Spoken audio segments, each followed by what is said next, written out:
Welcome back to another OVR weekly shooting drill. This week we're moving back into an advanced. We continue to alternate beginner, intermediate, and advanced. We also tend to alternate the drills themselves on which ones can you only do here at OVR, which ones can you do at a standard range, and then also which ones may not necessarily be real life, but they're great to just get some muscle memory down and to at least do it once. Things like rifle to pistol transition may not be something you're going to do in a real world situation unless you're military or SWAT or something. But for the average citizen, it's good to do it and just kind of get that feel and understand it's not as easy as they make it look in the movies. So this is one of those drills. This is called a Highsmith rifle pistol. We've done the Highsmith before. It's where we have two barriers and you're moving from one barrier to the other and back. The difference this time is that instead of throwing a reload in at that second barrier, we're having you do the rifle through one way, switch over to your pistol behind the barrier, and then go back with your pistol. And this is a really good drill to work on foot movement, to work on shooting while you move, multiple targets, multiple shots, of course, the rifle pistol transition. So in this drill, you're firing 26 rounds. And you start off on the left side of the first barrier. Actually, you'll start off behind the barrier with your rifle in a low ready position on safe. At the buzzer, you'll put the rifle on fire. You'll lean out to the left, take 2 shots on that steel target. Now, when you do this, you have the option. You can just lean out with the rifle. You can take that rifle and pin it against the wall. You're only firing 2 shots, so it's not necessary that you pin it against the wall like you would if you were doing typical barrier shooting. You also have the option, if you're right-handed, to switch the rifle to your left side. Again, not something I recommend for most people, but again, that's why we do these drills, to give you that opportunity to figure that out and see, is that something you're comfortable doing? And if it is, you got to practice it. So going back to the drill, you're going to lean off to the left with your rifle. You're going to fire 2 shots. Go behind the barrier to the right-hand side, fire 2 shots at another steel target. Once that's done, now you have to move from barrier A to barrier B. On that move, you can shuffle and move your feet side to side, or you can do a turret style where you kind of turn your whole body, and as you turn that whole body, you're firing as you walk. Now, each have their pluses and minuses.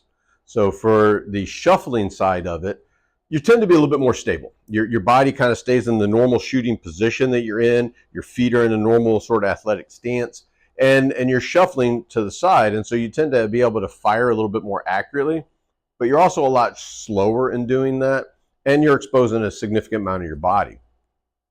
The turret technique is a little bit faster, and for some people who may have a back problem, it may be difficult to rotate all the way around to be able to do that. So again, that may not be a method for you, but when you need to do it in a real situation is not the time to realize, hey, my back doesn't move that way. I can't shoot like that. So that's, again, why you come into your OVR and test it out and see. So again, moving back to our drill, once you've done the moving from A to B barrier, you're going to shoot each of those silhouettes 3 times each target.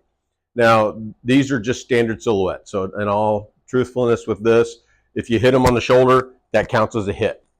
Generally, we keep the target center mass, and that just gives it a little bit higher difficulty level. But for this particular drill, we're just using a standard silhouette target.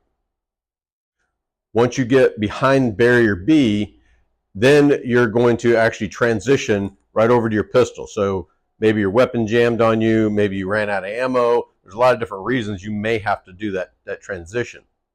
So you're going to switch over to your pistol. Once you switch to your pistol, you'll lean to your right, take 2 shots at that steel plate.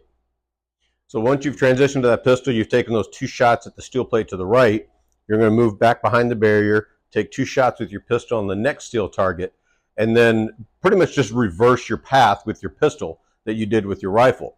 You're going to take 3 shots at each silhouette as you transition back from barricade B over to barricade A, move behind barricade A, take your last 2 shots on that last steel plate.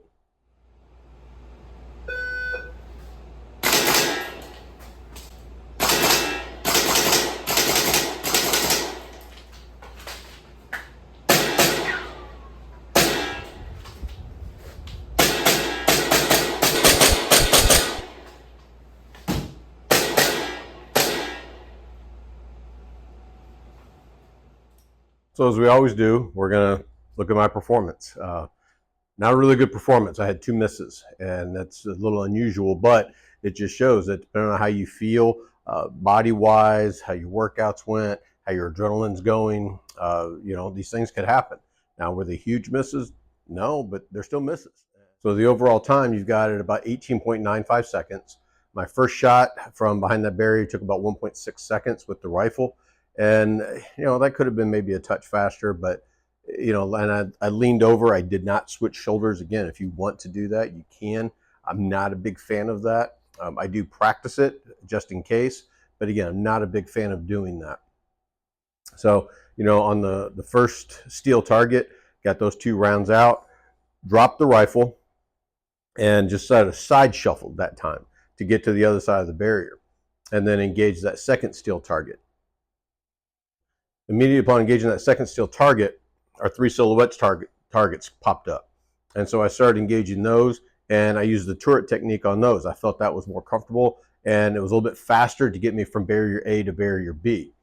Now, these barriers are 6 feet apart or so. Ideally, would you like this to be farther apart? Sure, we'd all like to have a little bit more room to maneuver around, but you have to work within the parameters you have. And so, I engaged each of those 3 shots, all pretty good, pretty well center massed on those. And so even if we just had the circle, it would have still been just fine. Once I got behind the barrier and I transitioned to my pistol, that's where my first mistake came in. My first shot with the pistol, I got off pretty good, but I got a little excited. And so I got a little fast. And so because I got fast, you can see I shot to the left, and that's because I was already starting to get and move behind the barrier, and I wanted to make this fast. And so I moved past the target instead of staying on target, making sure that target was down, and then moving. So as you can see, I went behind the barrier and had to come back out and re-engage the target again. From there, shuffled to the other side of that barrier B and engage the other steel target. Once engaging that second steel target on that barrier B side, then it was a matter of back to the turret technique with my pistol, sliding along and engaging each of those silhouettes, 3 shots. Again, all shots pretty well center massed on there. So I can't really complain too much about those particular shots. And then I got to the barrier and slid behind the barrier, made my other mistake. And you can see where that other mistake was. Again, I went too fast from around the barrier, and instead of slowing myself down and stopping on target, I kind of kept going, and you can see that's because I shot just to the left of that steel. And in doing so, I went beyond it. So then I had to reposition myself, take my 2 shots, and then finish the course. Now, the good news to all this, especially here at OVR, like I always say, is we can analyze each of those shots. And I can tell you those 2 mistakes that I made, I didn't need to remember those. I didn't need to have somebody here with me to try and remember those. I can just look at the system, and the system tells me how fast those shots were, where they were off, and I can see exactly where I made my mistakes. So with that, we always encourage you to come into OVR, do this for yourself. Is this a 100% replacement for a live fire? No. There's no replacement, but it's no different than any pilot who goes out and does a simulated aircraft flight.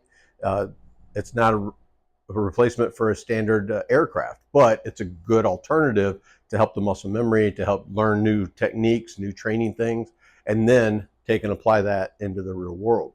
So, you have golf simulators, you have aircraft simulators, or flight simulators, you have driving simulators. There's several professional race drivers that use the simulators. And that way they can get to them quick and easy, inexpensively, and then take that and carry that out onto the track as a real world scenario.